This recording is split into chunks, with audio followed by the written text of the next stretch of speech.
Students, आज हम पढ़ेंगे कॉन्सेप्ट ऑफ जीन के बारे में कि जीन क्या है। सबसे पहले अगर हम देखें कि ये जीन जो है ये कहाँ पे मौजूद होती है, तो जितने भी लिविंग ऑर्गेनिज्म है अगर हम उनकी बात करें तो वो सेल से मिलकर बने होते हैं। और सेल जो है अगर हम उसकी बात करें तो उसके अंदर एक ऑर्गेनेली मौजूद होती है जिसे कहा जाता है न्यूक्लियस।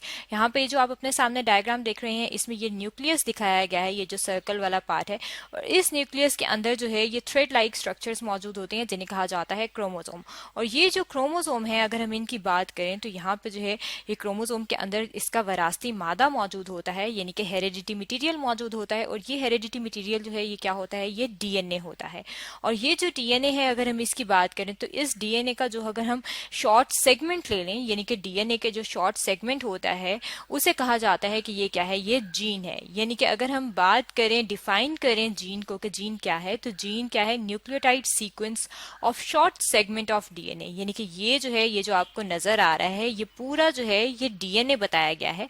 अब इस पूरे डीएनए में से ये छोटा सा सेगमेंट लिया गया है और इस सेगमेंट में कुछ यहाँ पे अगर आप अंदर देखें तो ये सीक्वेंस मौजूद है। और ये क्या है, ये न्यूक्लियोटाइड है। और न्यूक्लियोटाइड की अगर हम बात करें कि क्या है, तो ये बेसिक यूनिट है डीएनए का। यानी कि डीएनए जो है ये न्यूक्लियोटाइड के आपस में मिलने से बनता है। इसलिए अगर हम छोटा सेगमेंट लेंगे डीएनए का तो उसमें भी, जिसे जीन कहा जाता है, उसमें भी न्यूक्लियोटाइड मौजूद होते हैं। अब ये जो जीन है अगर हम इसकी बात करें कि ये कॉन्सेप्ट ऑफ जीन हमें सबसे पहले किसने दिया था, तो सबसे पहले जो साइंटिस्ट थे उनका नाम था चार्ल्स डार्विन। चार्ल्स डार्विन जो थे उन्होंने हमें आइडिया दिया था कि हेरिडिटी यूनिट्स मौजूद होते हैं, यानी कि कुछ ऐसे यूनिट्स होते हैं, छोटे यूनिट्स होते हैं जो कि विरासत को कंट्रोल करते हैं। और उन्हें क्या कहा जाता है, उन्हें कहा जाता है हेरिडिटी यूनिट्स। अब ये जो चार्ल्स डार्विन का कॉन्सेप्ट था अगर हम उसकी बात करें कि उसके कॉन्सेप्ट को कहा जाता है, तो इनके कॉन्सेप्ट को कहा जाता है पेनजेनेसिस। अब पेनजेनेसिस में उन्होंने क्या कहा था कि वो जो छोटे यूनिट्स होते हैं जिन्हें हेरिडिटी यूनिट्स कहा जाता है, उन्होंने इन्हें कहा था कि ये क्या है, ये गिम्यूल्स होते हैं। और ये जो गिम्यूल्स होते हैं बेसिकली ये ट्रांसमिट होते हैं, यानी कि ट्रांसफर होते हैं एक जनरेशन से दूसरी जनरेशन की तरफ, यानी कि पेरेंट्स से उनके ऑफस्प्रिंग में जाते हैं। और इसकी वजह से जो विरासत होती है वो ट्रांसफर होती है। इसी तरीके से बाद में जो एक और साइंटिस्ट है अगर हम उनकी बात करें तो एक और जो साइंटिस्ट है उनका नाम था ह्यूगो डी रीस। ह्यूगो डी रीस जो थे, अगर हम ये फ्रेंच प्रोनाउंसिएशन है, अगर हम इनकी इंग्लिश प्रोनाउंसिएशन देखें तो हम इन्हें कहेंगे ह्यूगो डी रीस। ह्यूगो डी रीस जो थे उन्होंने यही कॉन्सेप्ट जो था आगे चलाया था। और उन्होंने कहा था कि ये जो पेन जेनेसिस का कॉन्सेप्ट है, और इन्होंने नाम इसे गिम्यूल्स का दिया था हेरिडिटी यूनिट्स को, इन्होंने इस हेरिडिटी यूनिट्स के नेम को चेंज कर दिया था। यानी कि काट के इसी कॉन्सेप्ट का जो नेम था इसको ट्रिम कर दिया था, इसको काट के उन्होंने कहा था कि ये जो हेरिडिटी यूनिट्स हैं इन्हें पेन जीन कहा जाता है। अब इसके बाद पेन जीन जब इन्होंने इन हेरिडिटी यूनिट्स का नाम रखा था, तो उसके बाद एक और जो साइंटिस्ट थे जिन्होंने बहुत ज्यादा काम किया है जीन्स पे, क्रोमोसोम्स पे, और जो बहुत ज्यादा जो है हेरिडिटी के लिए जाने जाते हैं, उन्हें कहा जाता है ग्रेगर मेंडल। ग्रेगर मेंडल जो थे इन्होंने काम किया था गार्डन पीस पे। और गार्डन पीस पे जब इन्होंने काम किया था तो इन्होंने भी हेरिडिटी के ऊपर स्टडी की थी, विरासत के ऊपर स्टडी किया था। और जब इन्होंने विरासत के ऊपर स्टडी किया तो उन्होंने कहा कि जो हेरिडिटी यूनिट्स हैं वो फैक्टर्स हैं, यानी कि इन्होंने फैक्टर्स का नाम दिया था इन हेरिडिटी यूनिट्स को। अब ये जो फैक्टर्स थे बाद में इन्हीं का नाम जो है वो चेंज होके इन्हें कहा गया था कि ये जीन है। और ये जो जीन का नेम था, अगर हम बात करें कि जीन जो है ये नेम किसने दिया था, तो जीन नेम जो है वो विलियम जॉनसन जो साइंटिस्ट थे उन्होंने जीन की टर्मिनोलॉजी जो है वो इंट्रोड्यूस करवाई थी। यानी कि ये जो हमारा हेरिडिटी मटीरियल है, डीएनए है, इसका जो छोटा सेगमेंट होता है उसे हम जीन कहेंगे, ये हमें विलियम जॉनसन ने बताया था। और मॉडर्न जो टर्मिनोलॉजी है अगर हम उसकी बात करें तो मॉडर्न टर्मिनोलॉजी में ये जो ग्रेगर मेंडल थे, इन्हीं के जो ये जो फैक्टर्स, इन्होंने फैक्टर्स का वर्ड इस्तेमाल किया था, इसे ही चेंज करके, इसे ही बाद में चेंज करके क्या कहा गया था, इसे कहा गया था जीन।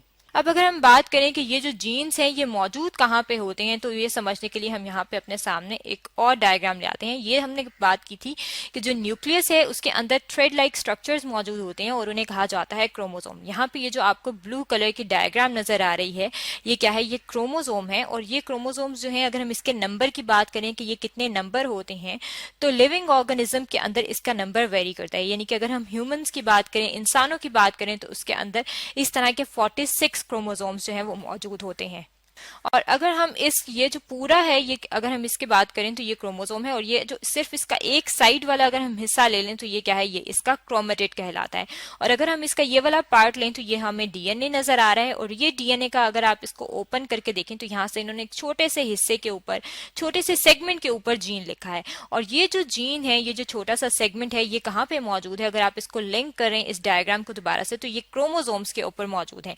इसलिए हम कहेंगे कि जीन्स जो है, अगर हम उनकी लोकेशन कहें कि वो कहाँ पे मौजूद होते हैं लिविंग ऑर्गेनिज्म में, उनके सेल के अंदर, तो उनके जो सेल है उसके अंदर जो न्यूक्लियस होता है, उसके अंदर जो थ्रेड लाइक स्ट्रक्चर है क्रोमोसोम्स, उसके ऊपर ये जीन्स मौजूद होते हैं।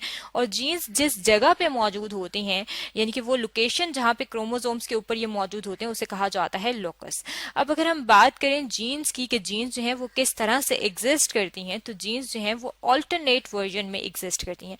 ऑल्टरनेट वर्जन जो है ये क्या चीज होती है, अगर हम इसको समझना चाहें तो इसके लिए हम अपने सामने एक और डायग्राम ले आते हैं। यहाँ पे हम अपने सामने ये एक डायग्राम ले आते हैं।